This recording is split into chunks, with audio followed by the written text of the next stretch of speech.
Hello दोस्तों, कैसे हैं आप सब। एक बार फिर से आप सबका स्वागत करता हूं आपके अपने चैनल टूरोपीडिया हिंदी पर। दोस्तों, आज बात होगी हमारे देश के ऐसे छोरों की जो कि गंगा किनारे रहते हैं। देश के प्रधानमंत्री कौन बनेगा यहीं से तय होता है। यहाँ लोग बड़े दिलदार होते हैं, ये दोस्तों के लिए जान देते हैं और दगाबाजों के जान निकाल देते हैं। यहाँ लिट्टी चोखा से लेकर जापानीज खाने तक हर तरह के खाने को पसंद करने वालों की कोई कमी नहीं है। भारत में और कोई दूसरा देश नहीं है जहाँ खेती भी होती है और IT में काम करने वाले लोग भी सबसे ज्यादा रहते हैं। दोस्तों, यहाँ प्यार और राजनीति दोनों बड़ी शिद्दत से की जाती है। यहाँ की लट्ठमार होली दुनिया भर में फेमस है। जी हाँ दोस्तों, हम बात कर रहे हैं भारत के सबसे अनोखे राज्य उत्तर प्रदेश की। तो फिर देर किस बात की, अपना सीट बेल्ट बांध लीजिए अच्छे से और निकलते हैं उत्तर प्रदेश के एक शानदार सफर पर। दोस्तों, उत्तर प्रदेश का नाम आते ही आपके जहन में कानून व्यवस्था और क्षेत्रवाद और जातिवाद से भरी राजनीति ही आती होगी। गर्मी के दिनों में यहाँ के चिलचिलाती धूप और ठंड में जमा देने वाली सर्दी, ये सब तो आम बात है। लेकिन यूपी के बारे में ऐसी खास बातें भी हैं जो शायद आप नहीं जानते होंगे। सबसे पहले आपको बता दूं कि उत्तर प्रदेश की कुल आबादी है 24 करोड़ के आसपास। यहाँ कुल आबादी में 72% लोग गाँव में रहते हैं, वहीं 28% लोग शहर में बसते हैं। उत्तर प्रदेश भारत का एक ऐसा राज्य है जिसे 1 अप्रैल 1937 में कुछ खास कारणों को ध्यान में रखते हुए एक राज्य बनाया गया।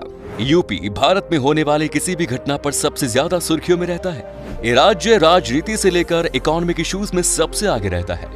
सारी दुनिया में उत्तर प्रदेश को आगरा के ताजमहल, लखनऊ के नजाकत, बनारस के घाट, कानपुरिया मिजाज, इलाहाबाद के संगम आदि के कारण जाना जाता है। उत्तर प्रदेश की राजकीय भाषा तो हिंदी है, लेकिन यहाँ के लोग हिंदी के ही अलग अलग रूपों को बोलते हैं। यहाँ आपसी बातचीत में गालियों का भरपूर इस्तेमाल किया जाता है, लेकिन कोई बुरा नहीं मानता।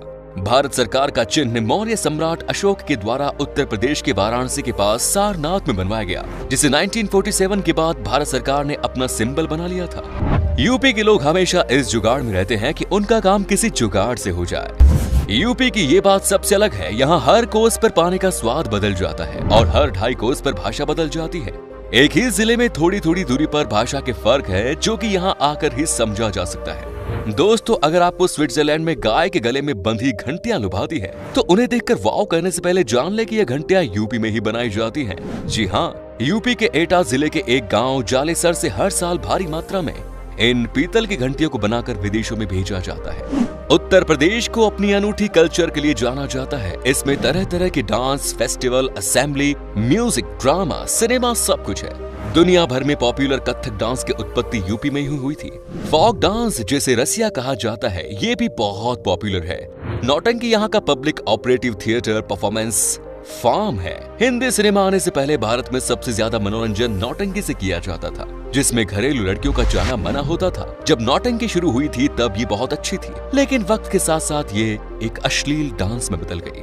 स्पोर्ट्स में यूपी बहुत तेज है। यहाँ के ट्रेडिशनल खेलों में स्विमिंग, रेसलिंग, वाटर स्पोर्ट्स और कुश्ती शामिल है। हॉकी खेल के इतिहास के सबसे महान खिलाड़ी, हॉकी के जादूगर ध्यानचंद जी का जन्म इलाहाबाद, ब्रिटिश भारत में हुआ था, जो अब उत्तर प्रदेश में है।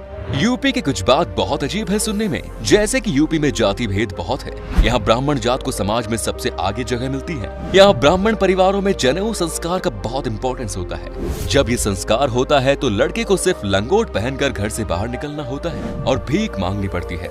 एक बार जनेऊ हो जाने के बाद उसे सारी उम्र जनेऊ को धारण करना पड़ता है और हर बार पेशाब जाने से पहले कान के ऊपर चढ़ाना होता है।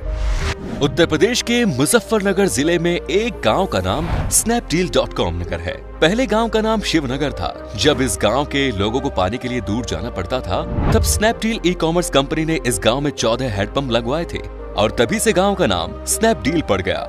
और भी ऐसी कई अनसुनी बात है, जैसे कि उत्तर प्रदेश के एक जिले शाहजहांपुर में एक अजीबोगरीब सम्मेलन होता है। यहाँ होली के दूसरे दिन शहर के चुनिंदा लोग लगभग पूरे नंगे होकर सिर्फ जूतों की माला पहनकर परेड निकालते हैं। ऐसा काम सभी सीनियर ऑफिसर्स की मौजूदगी में होता है, लेकिन अभी तक इस पर बैन नहीं लगाया गया। दोस्तों, उत्तर प्रदेश एक लौता राज्य है जो 9 पड़ोसी राज्यों के साथ अपनी सीमा साझा करता है। उत्तर पश्चिम में उत्तराखंड और हिमाचल प्रदेश, दिल्ली, हरियाणा, पश्चिम में राजस्थान, दक्षिण में मध्य प्रदेश, दक्षिण पूर्व में छत्तीसगढ़, पूर्व में बिहार और झारखंड। ये पड़ोसी देश नेपाल के साथ साथ अपनी आंतरिक सीमा भी साझा करता है। यूपी का मेन इनकम सोर्स है एग्रीकल्चर। इसके अलावा भी कई अलग अलग सोर्सेज हैं, जैसे कि कन्नौज जिले में इत्र भारी मात्रा में बनाया जाता है। अगर आप कभी इस शहर से गुजरे तो गुलाबों की खुशबू हवा में आसानी से महसूस कर सकते हैं। यहाँ के खेतों में फसल से ज्यादा फूलों जैसे गुलाब, गेंदा और मेहंदी की पैदावार होती है। साथ ही यूपी की इकोनॉमिक राजधानी है कानपुर। कानपुर के आसपास में सभी कारखाने लगे हुए हैं, लेकिन ये देश का सबसे पॉल्यूटेड इलाका है, जहाँ हर और चमड़े की बदबू आती है। आपको ये भी बता दें कि यूपी में भारत की सबसे ज्यादा तंबाकू और बीड़ी बनाई जाती है। यहाँ के कासगंज इलाके में तंबाकू की खेती की जाती है और गुरसहायगंज इलाके के हर घर में सिर्फ बीड़ी बनाने का काम होता है। यहाँ से सारी दुनिया को इन नशीली चीजों को भेजा जाता है। दोस्तों, पारिजात वृक्ष के बारे में पता ही होगा। ऐसे ही एक पारिजात वृक्ष लखनऊ से 40 किलोमीटर की दूरी पर है, जो सारी दुनिया में अपनी तरह का एक अलग वृक्ष है। इस वृक्ष को इसके फूलों के लिए जाना जाता है, जो हर दिन अपना रंग बदलते हैं। लोगों का मानना है कि भगवान कृष्ण ने पत्नी रुक्मिणी के कहने पर स्वर्ग से पारिजात फूल लेकर आए थे। उत्तर प्रदेश संस्कृति और इतिहास से भरपूर राज्य है। यूपी के कानपुर में होली सिर्फ एक दिन ही नहीं बल्कि पूरे 10 दिन मनाई जाती है। यहाँ गंगा मेला लगने तक लोग रोज एक दूसरे पर रंग डालते हैं। वही मथुरा का लठमार होली पूरे भारत में पॉपुलर है। चलिए अब हम आपको बताते हैं कि यूपी में कौन कौन सी जगह है जहाँ पर आप घूम सकते हैं। आप बस बने रहिएगा हमारे साथ। ताजमहल। दोस्तों, दुनिया के 7 अजूबों में शामिल आगरा का ताजमहल उत्तर प्रदेश में ही है। अगर बात हो लोकल या फॉरेन टूरिस्ट की, तो लोगों के लिए ताजमहल लिस्ट के टॉप में शामिल है। ताजमहल हर रोज सुबह 6 बजे से शाम 6:30 बजे तक खुलता है, लेकिन शुक्रवार को नमाज के लिए ताजमहल बंद रहता है। चांदनी रात में शाम 8:30 बजे से 12:30 बजे तक खुला रहता है, क्योंकि उन रातों में महल का नजारा बेहद खूबसूरत होता है। ताजमहल के अंदर एक खूबसूरत म्यूजियम भी है। बादशाह शाहजहां ने ताजमहल अपनी पत्नी मुमताज की याद में बनवाया था और ताजमहल के अंदर ही दोनों की कब्रें हैं। कहा जाता है कि वो अपनी बेगम से इतना प्यार करते थे कि उनके मरने के 5 दिन के भीतर ही बादशाह का एक एक बाल सफेद हो गया था। नेक्स्ट इज बुलंद दरवाजा। आगरा जिले के बुलंद दरवाजा को मुगल बादशाह अकबर ने गुजरात जीतने की खुशी में बनवाया था। बुलंद दरवाजा को फतेहपुर सीकरी भी कहा जाता है। बुलंद दरवाजा मुगल साम्राज्य का सबसे बड़ा गेटवे है, जिसकी ऊंचाई है 54 मीटर। सीकरी को पहले फतेहबाद के नाम से जाना जाता था, जो कि फारसी शब्द फतेह से प्राप्त होता है, जिसका मतलब होता है जीतना। यहाँ पहुँचने के लिए आप एयर रूट से आगरा पहुँच सकते हैं। वहीं आगरा कैंट रेलवे स्टेशन से फतेहपुर सीकरी 40 किलोमीटर की दूरी पर है। Next is Noida.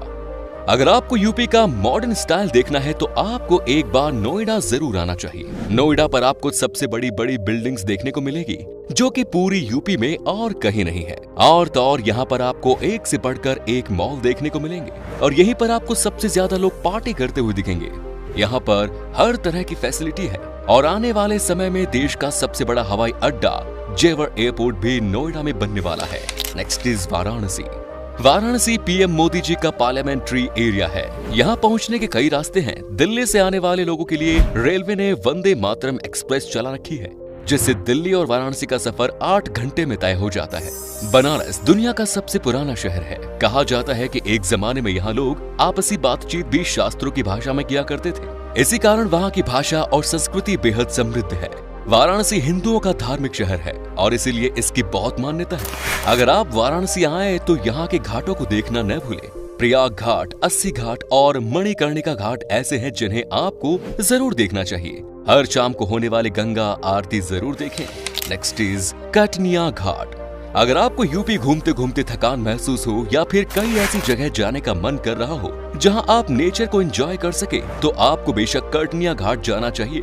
यूपी के बहराइच जिले में स्थित कटनिया वाइल्ड लाइफ सेंचुरी बेहद खूबसूरत है। दूधवा टाइगर रिजर्व से जुड़ा होने के कारण यहाँ आपको चीता देखने को भी मिल जाएगा।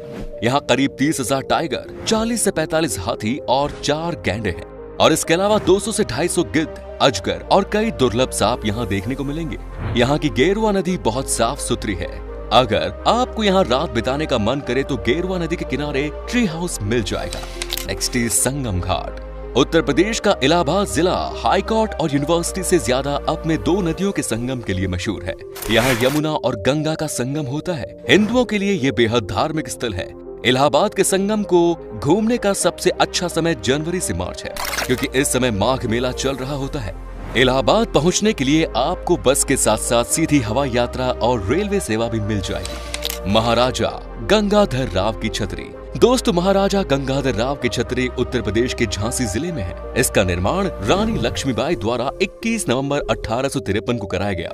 रानी लक्ष्मीबाई ने अपने पति गंगाधर राव के निधन के बाद इसका निर्माण कराया था, जो कि इंडियन आर्ट कल्चर का एक बेहतरीन नमूना है। महामकोल चायथाई मोनेस्ट्री। भगवान बुद्ध का जुड़ाव श्रावस्ती से रहा है। उत्तर प्रदेश के श्रावस्ती जिले में महामकोल चायथाई ना का एक मोनेस्ट्री है। आपको बता दें कि ये जितनी घूमने के लिए अच्छी जगह है, उतनी ही शांति वाली जगह है। ध्यान करने वाले बौद्ध भिक्षु यहाँ आते हैं। यहाँ आने के लिए आप बलरामपुर जिले से और बहराइच जिले से बस से इकौना और कटरा तक आ सकते हैं। तो दोस्तों, ये था उत्तर प्रदेश। आप में से अगर कोई है यूपी से तो हमें कमेंट्स में जरूर बताएं। ये भी बताना कि आप कहां से हैं। यूपी और इसके टूरिस्ट प्लेसेस के बारे में अगर आप और जानना चाहते हैं तो कमेंट्स में लिखिएगा पार्ट 2।